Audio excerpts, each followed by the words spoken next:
بدعت ہے. گھڑی کے ٹائم پر جماعت مسجد میں قائم کرنا یہ بھی بدعت ہے، بدعت حسنہ ہے. تو اس لیے اس سے تو بچت ہی نہیں ہو سکتی. بدعت حسنہ سے تو بدعت حسنہ ہوتی ہے، مباحہ ہوتی ہے، بعض بدعتیں واجب ہوتی ہیں کہ اس کے بغیر گزارا نہیں ہے. قرآن پاک پر زیر زبر پیش جو لگے ہوئے اعراب، اس کے بغیر ہم قرآن پڑھ ہی نہیں سکتے، یہ بھی بدعت ہے.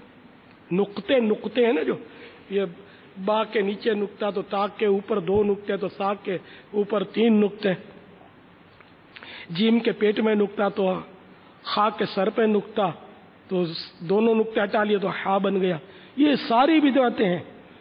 یہ اس دور میں کچھ نہیں تھا، صحابہ کرام کے دور میں سب بعد میں یہ رائے نقطے بھی بعد میں لوگوں نے لگائے تاکہ وہ پہچان ہو، کیونکہ وہ تو فصحا تھے، عرب جو تھے وہ تم جانتے تھے. وہ جیسے ہم لوگ اردو پڑھتے ہیں بغیر اعراب کے پڑھ لیتے ہیں، تو اس طرح ان کو نہ اعراب کی ضرورت ہوتی تھی نہ ان کو نقطوں کی ضرورت ہوتی تھی، وہ حضرات پڑھ لیتے تھے. آپ کو یقین نہ آئے تو وہ ابھی سیدنا عثمان غنی رضی اللہ تعالیٰ عنہ کے دن گزرے، تو جو جس مبارک چمڑے پر قرآن پاک لکھا ہوا تھا اور سیدنا عثمان غنی رضی اللہ تعالیٰ عنہ اس کی تلاوت فرما رہے تھے. ابھی عثمان غنی حافظ تھے، جامع القرآن ہے، حافظ قرآن ہے. یہ مدنی چینل پر آپ نے ان کی فضیلت میں سنا ہوگا کہ ایک رکعت میں ایک قرآن ختم کر لیتے تھے. تو یاد تھا جبھی، تو دیکھ کر تھوڑی پڑھا جاتا ہے نماز میں، لیکن پھر بھی وہ اس وقت دیکھ کر پڑھ رہے تھے. تو دیکھ کر پڑھنا جو ہے نا زبانی پڑھنے سے افضل ہے. تو وہ اس لیے دیکھ کر ہم کہیں گے پڑھ رہے تھے کہ تاکہ نگاہیں بھی عبادت کرتی رہیں زبان کے ساتھ ساتھ. تو آپ کا جو اس پر حملہ ہوا، خون بہا، تو جو قطرہ گرا خون کا یا قطرے گرے تو وہ فَسَيَكْفِيكَهُمُ اللَّهُ ان الفاظ پر گرے. آپ ان پر غور سے دیکھ لیں، وہ چمڑے کی تصویر مل جاتی ہے کتابوں میں، اس میں دیکھ لیں انشاءاللہ آپ کو کوئی نقطہ نظر نہیں آئے گا. اس میں یہ پرانا خط یہ تھا کہ اس میں نقطے نہیں تھے. وہ حضرات پڑھ لیتے، ہم نہیں پڑھ سکتے. ہم تو اعراب کے بغیر نہیں پڑھ لیتے، نہیں پڑھ سکتے. بلکہ شاید یہ کہوں کہ مسلمانوں کی غالب اکثریت فی زمانہ ایسی ہے کہ وہ اعراب والا خوش خط اور دیدہ زیب چھپائی والا بھی دیکھ کر نہیں پڑھ سکتے، قرآن پاک نہیں پڑھ سکتے. یہ حالت ہوگی. یہ ساری بدعتیں ہیں ان مانو کر کہ یہ سب بعد میں ہوا ہے. تو یہ سب بدعت حسنہ ہے. اللہ تعالی اعلم ورسولہ اعلم عز وجل صلی اللہ تعالی علیہ وآلہ وسلم. صلو علی الحبیب صلی اللہ تعالی علی محمد. مدنی چینل کے ناظرین اور میرے پیارے پیارے اسلامی بھائیوں، اس پوری وضاحت میں کئی مدنی پھول ہمیں ملے. من جملہ ایک یہ بہت ہی پیارا باپا نے ایک انداز دیا کہ دعوت اسلامی 41 سے زائد شعبہ جات میں مدنی کام کر رہی ہے، اور ان سب کا رخ ایک طرف کر دیا امیل سنت نے. وہ ہے دعوت اسلامی کے سنتوں کی تربیت کے مدنی قافلے. کہ آپ جیل خانہ جات میں کام کر رہے ہیں، وہاں مدنی قافلوں کا ذہن دینا ہے. اور ماشاءاللہ اس میں یہ ہوتا ہے کہ کئی ایسے قیدی ہیں جو باہر آئے قید سے، اور فیضان مدینہ میں تو ہم دیکھا ہے کہ یہاں آ کے انہوں نے شکرانے کے نفل وغیرہ ادا کیے، اور یہاں سے یہ ہاتھوں ہاتھ مدنی قافلوں کے مسافر بنے. اب خصوص اسلامی بھائیوں میں کوئی مدنی کام کر رہا ہے تو وہاں پر ان کو مدنی قافلہ، اب جیسے آپ ہفتہ وار اجتماع میں بس لے کر آئے، گاڑی لے کر آئے، تو راستے میں آتے آتے انہوں نے مدنی قافلہ تیار کیا. اجتماع میں انفرادی کوشش کرتے ہوئے مدنی قافلہ تیار کیا. تو مدرسۃ المدینہ بالیگان میں ہم حاضر ہیں، وہاں ایک مدنی قافلہ تیار ہو گیا. چوک درس دیا، وہاں ایک مدنی قافلہ تیار ہو گیا. بازار مارکیٹ درس دیا، وہاں مدنی قافلہ تیار ہو گیا.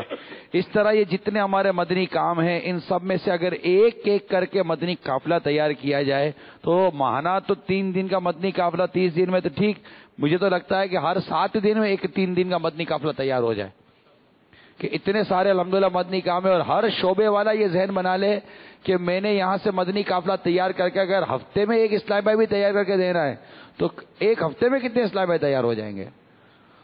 تو اس طرح دعوت اسلامی کے مدنی کام کو آگے بڑھانے کا جو ذہن ہمیں امیر سنت نے مدنی قافلوں کے ذریعے دیا، اسی طرح ہمارے مدنی چینل کے ناظرین بھی نیت کریں کہ دعوت اسلامی کے سنتوں کی تربیت کے مدنی قافلوں میں سفر اختیار کریں. اب بابا آپ نے اسلامی بھائیوں کے لیے ایک جذبہ ابھارنے کا اور اصلاح کا سمجھنے کا، علم حاصل کرنے کا ایک بہترین ذریعہ مدنی قافلے کو بھی ٹھہرایا، اور فرمایا کہ جناب یہ سارے رخ اس طرف کر دیے جائے، مدنی قافلہ ہو، بڑا جذبہ ملتا ہے۔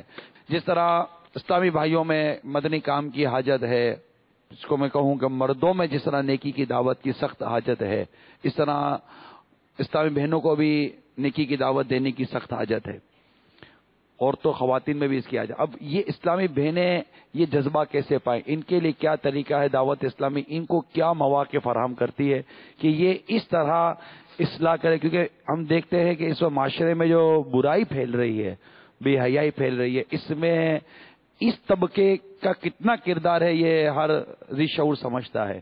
تو کچھ اس طرح اگر آپ کی توجہ ہو، اور ہمارا یہ جو طبقہ ہے جس کو ہم ہمارے ملک میں کیا 51% غالباً ہے، 52% ہاں معاشرے میں، تو اس کے لیے بابا کچھ دے کہ یہ اکثریت گویا کہ اس طرف ہو گئی ہے، بڑھے گی، ان کی تعداد بڑھے گی۔ اب ان کا بھی یہی ہے کہ ان کے بھی تو الحمدللہ اپنے اجتماعات تو ہوتے ہی ہیں، اجتماعات میں شرکت کریں، رسائل پڑھیں، فیضان سنت، درس، اور جو مدنی کام ہمارے یہاں اسلامی بہنوں میں کیے جا رہے ہیں اپنے اپنے علاقے میں اس میں حصہ لیں۔ اگر آپ کے یہاں کام نہیں ہے تو قریبی علاقے کی اسلامی بہنوں سے، ذمہ داروں سے رابطہ کر کے، ذمہ دار اسلامی بھائیوں کے ذریعے، کیونکہ ذمہ دار اسلامی بھائیوں کو اسلامی بہنوں سے براہ راست رابطوں کی ہمارے یہاں اجازت نہیں ہے، وہ گھر کا جو محرم ہوتا ہے اسلامی بھائی، اس کے ذریعے ترکیب بنتی ہے۔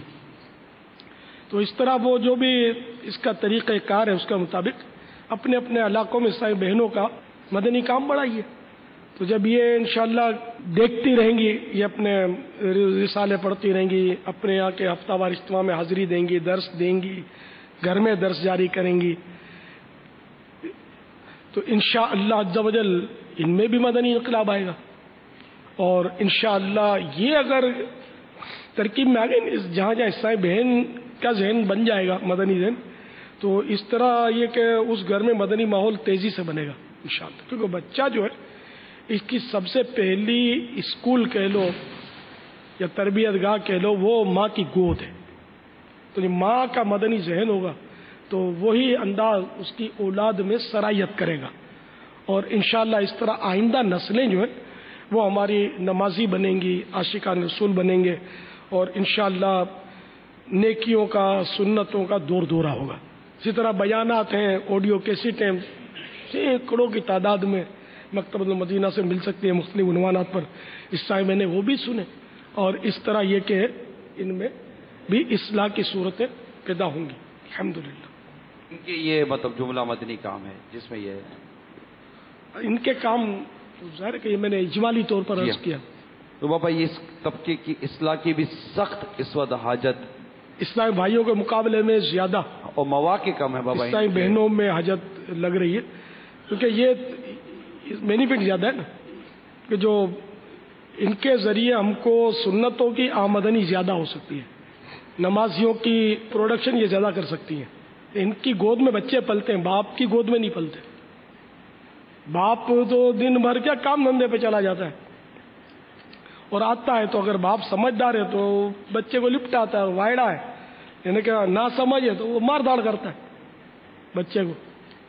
ہاں وہ ہوتی ہے کہ بچے کی شکایت چلی جاتی ہے کہ بچے نے آج تنگ کیا تھا، فلاں کیا تھا، تو باپ آ کر وہ جھاڑنا شروع کر دیتا ہے، بعض وقت ہاتھ اٹھا لیتا ہے بچے پر، تو بچہ سمجھتا ہے کہ ماں ممتا سے عبارت ہے، یعنی ماں مانی ممتا اور باپ مانے مار دھاڑ۔